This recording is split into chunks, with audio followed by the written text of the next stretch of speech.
Muy bien, iniciamos entonces, estamos en el curso de ética profesional, gracias por haberse conectado.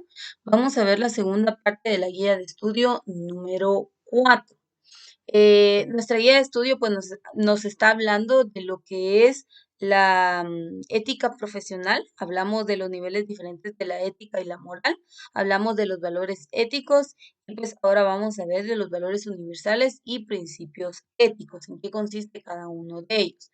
Y respecto a los valores éticos, pues hablamos, recuérdese que un valor es aquel que nosotros ponemos en práctica constantemente, ¿verdad? Se vuelven parte de nuestra cotidianeidad y nosotros a través de nuestros valores, pues nosotros expresamos recuerde que un valor es una virtud, entonces nosotros expresamos nuestras convicciones, moderamos nuestra conducta y pues tenemos unas buenas relaciones interpersonales.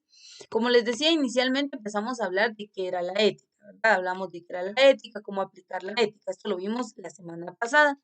Respecto a los valores éticos, hablamos el origen del término valor, lo vimos en la clase anterior. Y ahora pues nos vamos a centrar en lo que vamos a hablar de los valores universales. Dice que los valores universales, son llamados universales porque abarcan el conjunto de fenómenos que posee una significación positiva para el desarrollo progresivo de la comunidad. Valores como la paz, la racionalidad, el amor, la justicia, la bondad, la libertad y la tolerancia.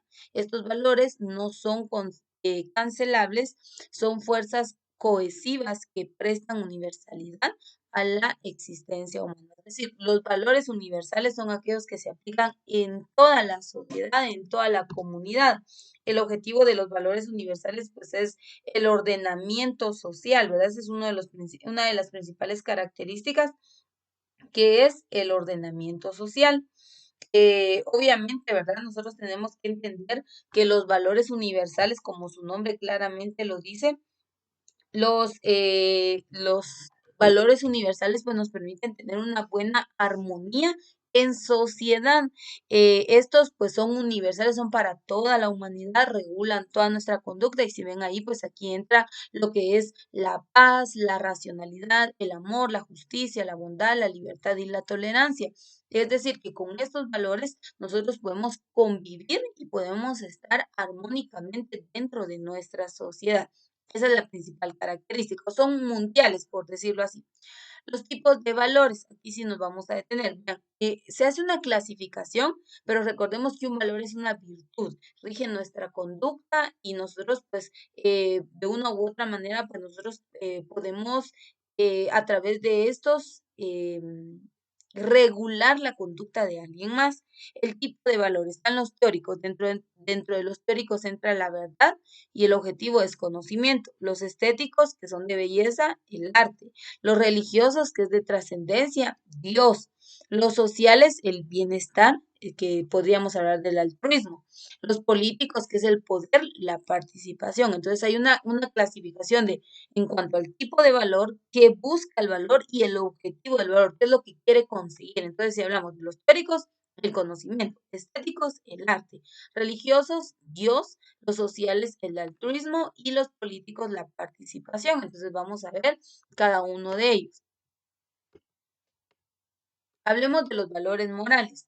Estos, dice, son superiores a los valores humanos. ¿Por qué razón? Es decir, aquellos que perfeccionan los estratos que solo posee un ser humano, porque los valores morales están dirigidos específicamente a la persona. Podríamos decir que son valores individuales. Los anteriores, que son los valores generales, estos o los valores sociales, estos pues van a regir a la comunidad o a la sociedad en general. Los valores morales o individuales van específicos al ser humano, como lo son, dice, como los económicos, los no estéticos, los estéticos y los sociales. Estos valores morales dependen exclusivamente del libre albedrío, es decir, de la decisión o de la acción que cada uno o de manera individual ejerce para poderlos aplicar. Estos valores morales dependen exclusivamente del libre albedrío. Cada sujeto va forjando sus propias virtudes y es responsable de su conducta moral. Las virtudes son superiores porque no se heredan, sino que se obtienen a base de esfuerzo y constancia. El hombre es sujeto activo, no pasivo, respecto a los valores morales. Es decir, que los valores morales van más a la decisión propia, van más a la conducta que nosotros, a la conducta racional que nosotros deseemos poner en práctica, no tanto a una imposición, sino a una elección personal. Los valores morales perfeccionan al hombre en su núcleo personal, así la virtud de la justicia hace al hombre más noble, de mayor dignidad personal y de mayor calidad en su persona misma. Es decir, que si usted aplica valores morales o toma la decisión de ejercer valores, el beneficio va a ser propio, no va a ser general. Va a tener usted mejores oportunidades, va a poder ser usted una persona sociable, va a poder actuar de manera libre sin tener ningún tipo de limitación. Aquí me voy a avanzar yo para que usted pueda leer en casa los principios éticos. Qué es un principio ético? Recuérdese que una persona ética tiene que tener valores, ya sean valores sociales, valores individuales, valores humanos, pero tiene que tener valores. Ahora, los valores en la persona le van a dar principios éticos, es decir, la manera correcta de actuar. Y cuando hablamos de la ética, recuérdese que la ética ya está más ligada al profesionalismo, a la conducta correcta dentro de nuestra área de trabajo o dentro de un nivel profesional. Entonces, los principios éticos, ¿en qué están basados? Los filósofos han intentado determinar la bondad en la conducta de acuerdo con los principios fundamentales y han considerado algunos tipos de conducta buenos en sí mismos o buenos porque se adaptan a un modelo moral concreto. En la historia de la ética hay tres modelos de conducta principales, cada uno de los cuales ha sido propuesto con el bien más elevado, la felicidad o placer, el deber, la virtud o la obligación y la perfección. El más completo desarrollo de las potencialidades humanas, dependiendo del marco social, la autoridad invocada para una buena conducta es la voluntad de una deidad, el modelo de la naturaleza o el dominio de la razón. Entonces, dice, hay tres modelos de la conducta, ¿sí? Dice, de la ética hay tres modelos. Entonces, esos tres modelos van a ser dependiendo, pues, dependiendo de los principios y los valores de cada persona.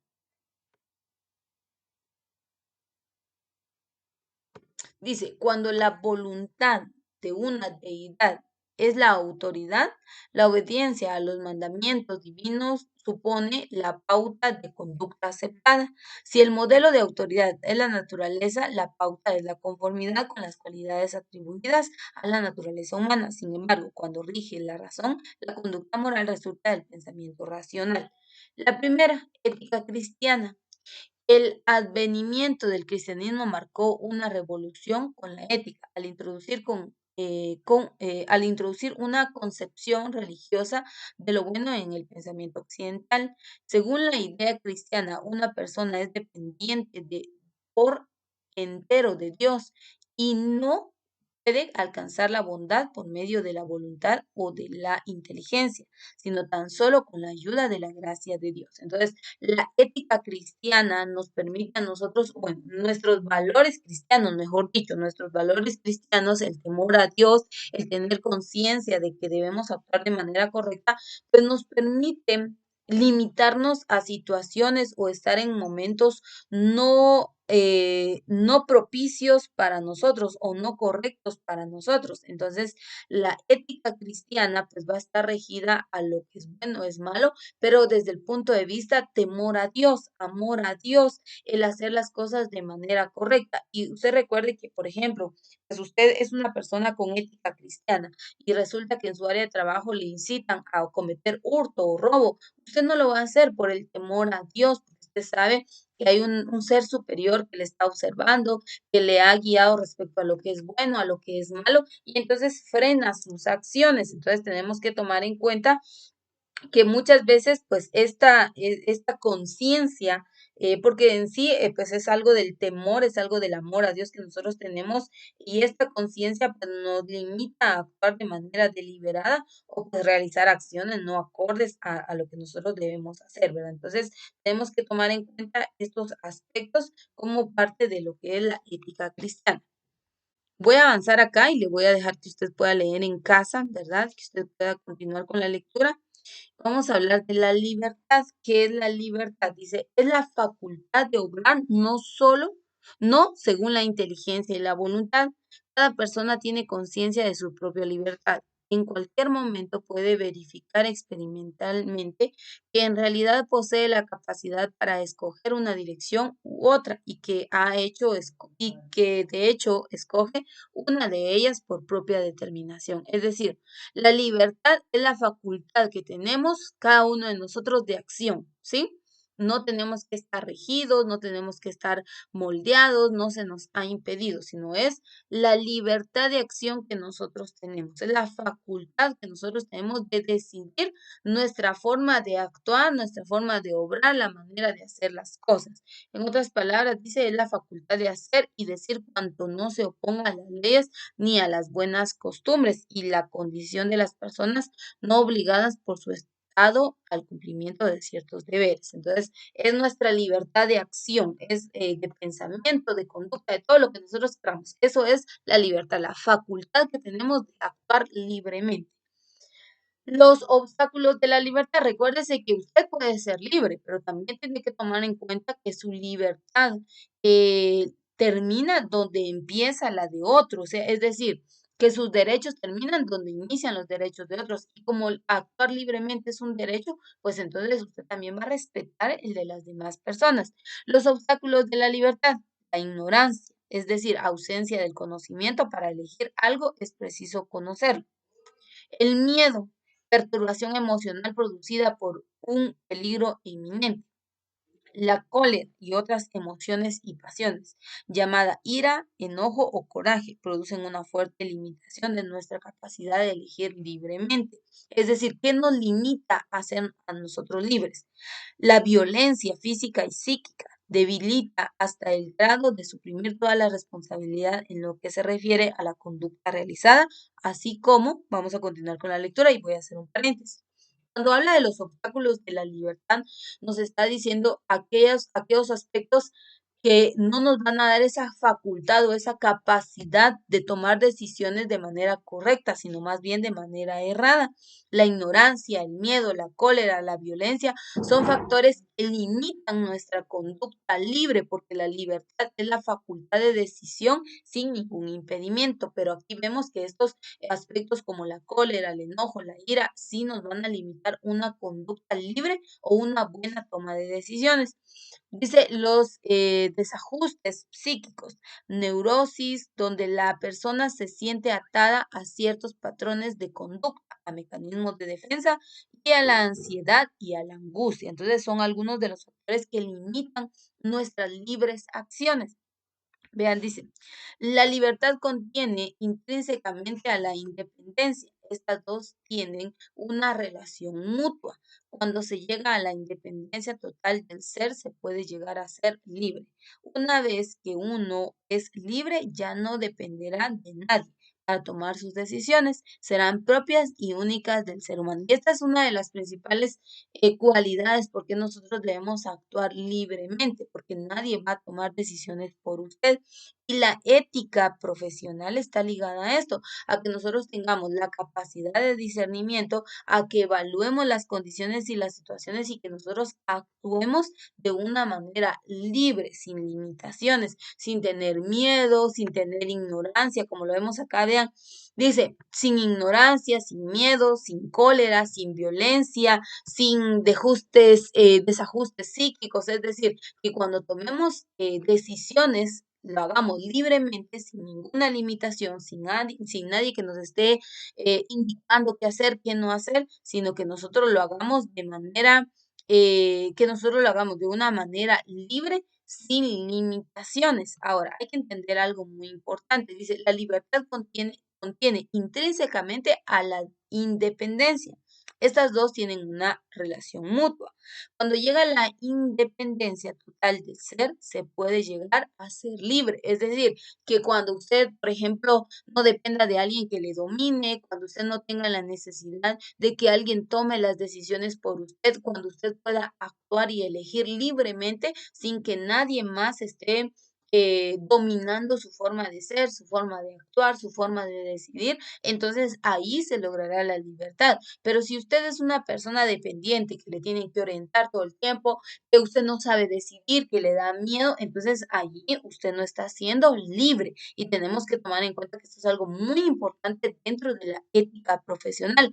Claro está de que nosotros debemos seguir reglas, instrucciones, parámetros, algunas bases que nos den nuestras autoridades o nuestros jefes, pero esto no está ligado a nuestra libertad, sino más bien a acatar una orden que se nos está haciendo llegar. No es que con esto nos limiten de nuestra libertad de acción, no, sino que nosotros como trabajadores debemos tomar en cuenta de que vamos a ser guiados y regidos por nuestras autoridades de trabajo. Entonces, la libertad, dice, la libertad nos va a permitir actuar libremente sin depender de nadie, de ninguna persona, de ningún objeto, de ninguna situación, sino que nosotros tengamos esa facultad de elección individual. También otro de los aspectos importantes es el acto de elegir. Las personas eligen, se deciden, adoptan una dirección en lugar de otra. A veces tienen que reflexionar seriamente sobre deben, tienen que reflexionar seriamente frente a los varios caminos que se van proponiendo para poder decidirse y elegir uno, al mismo tiempo que desechan los demás. Entonces, el acto de elegir, usted tiene varias opciones, entonces usted tiene que ser una persona racional, con carácter, con determinación. Y dentro de dos, tres, cuatro opciones que yo tengo, analizar la que sea correcta, la que me proporcione más beneficios, la que me sea más benéfica y entonces yo voy a elegir. Entonces, este es un acto personal, es un acto, el acto de elección es aquella acción o aquella actitud de decidir qué es lo correcto, pero basado en criterios, ¿sí? No solamente al azar, no solamente porque está bonito, no solamente porque lo veo atractivo, sino porque realmente hice un análisis y realmente evalué todos los aspectos. Toda elección supone una renuncia. El hombre se ha visto en la necesidad de tener que conformarse con un camino entre varios. No puede adoptar todos simultáneamente. Este aspecto de la libertad es uno de los menos aplicados, pero es tal vez el que produce mayores zozobras en el momento mismo en que es eminente la decisión. Entonces, cuando nosotros elegimos o tomamos la decisión, o tomamos el acto de elegir o de decidir, entonces nosotros estamos tomando una decisión la cual nos permitirá, bueno, elegir uno y eliminar todos aquellos que están de más. Dice, lo anterior nos revela un aspecto negativo del uso de nuestra libertad, pero no cabe duda que por otro lado se encierran grandes riquezas dentro de este hecho innegable en la vida del hombre. La elección, gracias a esta facultad de elegir, el hombre se hace dueño de sus propios actos. Él es el señor de su conducta, él de su conducta es el artífice de su vida. Es decir, que cuando usted toma decisiones, que cuando usted actúa libremente, cuando usted elige opciones que tiene a su alcance, pues usted está siendo una persona dueña de sus propios actos, dueña de sus pasos, dueña de sus caminos. Nadie más le está dominando, es decir, que usted es el propio guía de su vida, nadie más está dominando. Entonces tenemos que tomar en cuenta que la libertad es la capacidad o la conducta que nosotros tenemos de elegir libremente, sin que nadie nos domine, sin que nadie nos imponga lo que nosotros queremos hacer y ser, ¿verdad? Pero también recordemos que van a haber parámetros. No podemos en nuestra, según nosotros, en nuestro criterio de libertad, no podemos dañar la integridad de otras personas. La inteligencia y la voluntad. ¿A qué se refieren estos dos? Y con esto vamos a ir concluyendo. La inteligencia dice, el hombre se decide gracias a su voluntad. En ella reside esta cualidad o aptitud para elegir algo. La voluntad es una facultad del hombre, una inclinación de tipo o racional dirigida hacia el bien en general. El hombre usa su voluntad prefiriendo unos y desechando otros. Recuérdese que la voluntad está dada también en la capacidad de elegir y también en la libertad de acción. Entonces, la voluntad es algo propio. Bueno, usted tuvo tres opciones, su propia voluntad, el acto voluntario es que nadie lo dominó, que nadie le indicó, que nadie le dijo qué hacer, sino usted libremente, conscientemente, racionalmente tomó su decisión y esta decisión le permitió inclinarse a una opción. Entonces, la voluntad es aquel acto individual que nosotros ejercemos cuando hemos tomado una decisión. Dice, pero como condición necesaria es preciso que previamente haya visto en su inteligencia ese camino a escoger. No se escoge sino lo que se conoce y la inteligencia se encarga de proponer a la voluntad los caminos que son viables. Entonces, cuando usted toma un acto voluntario, usted decide de manera individual, voluntariamente, su inteligencia le permite razonar respecto a que lo que usted está decidiendo es correcto o no, a qué ventajas, qué desventajas le traerá, qué beneficios y cuáles no le traerá esto. Entonces tenemos que tomar en cuenta que la inteligencia debe estar presente cada vez que nosotros tomemos decisiones. Dice, en la colaboración de las dos facultades tiene lugar este fenómeno tan característico del hombre, en uso de su libertad, la deliberación. Deliberar significa pesar razones en pro y en contra en relación con los diversos caminos que propone la inteligencia. El hombre va considerando y sopesando esos caminos en función de un previo criterio que va a adoptar. La deliberación, ahí sí, actuar deliberadamente, es decir, decidir sin razón, tomar decisiones incorrectas, erróneas, porque solamente está actuando por actuar, no está analizando, está dejando por un lado la razón, la inteligencia, el análisis, el buscar el bien. Y aquí cuando una persona ya actúa deliberadamente, pues vemos que es una persona que no tiene principios, no tiene virtudes, no tiene valores morales, porque no hay nada que le detenga a su actuar, sino solamente está actuando libremente porque se le da la gana, porque lo quiere hacer, pero no hay una conciencia respecto a sus actos. Y aquí tenemos que tener mucho cuidado a no actuar de manera deliberada, porque vea, deliberar significa pesar razones en pro y en contra en relación con los diversos caminos que propone la inteligencia. El hombre va considerando y sopesando esos caminos en función de un previo criterio que va a adoptar.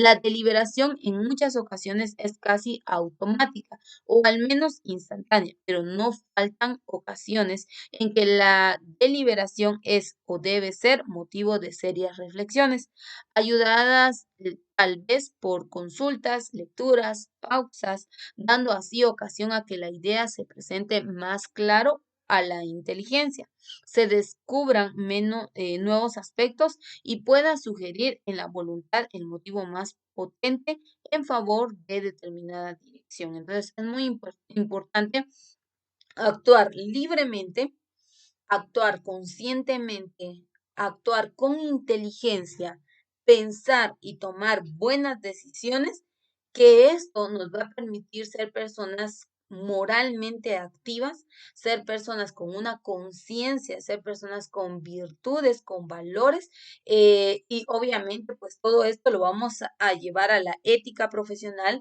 nos va a permitir tener una buena conducta, ser profesionales actuando correctamente, sobriamente, tomando decisiones que no perjudiquen a nadie ni dañen a otras personas. Entonces, en esta guía de estudio, pues hablamos de lo que es la ética profesional, las características de la ética, los valores, las virtudes, qué es la libertad, dónde nosotros dejamos de actuar correctamente, la capacidad de elección que tenemos como seres humanos y que vuelvo y repito, todos estos conocimientos los tenemos que llevar a la práctica o los vamos a llevar a la práctica en nuestros distintos escenarios o campos laborales y es muy importante que tengamos presente la ética profesional. Entonces, con esto vamos a concluir la guía de estudio número 4. Recuerde que usted tiene acceso a las 4 guías, 1, 2, 3 y 4 a través de los links que se ha hecho llegar a través de dirección, ¿verdad? Entonces, usted puede ingresar, descargar su material si quiere tenerlo como archivo. Y una vez más, pues le recuerdo que tenemos la aplicación de evaluaciones en el transcurso del día de hoy y el día de mañana para aquellas personas que estén activas, pues estarán disponibles a través de la plataforma de Educar. Y a quienes no, pues una vez más les invitamos a que se acerquen al establecimiento, llamen al establecimiento y pues puedan orientarse respecto a cómo es que se encuentran actualmente y qué procede en su caso de no tener acceso a evaluaciones. Así que con esto concluimos la clase del día de hoy.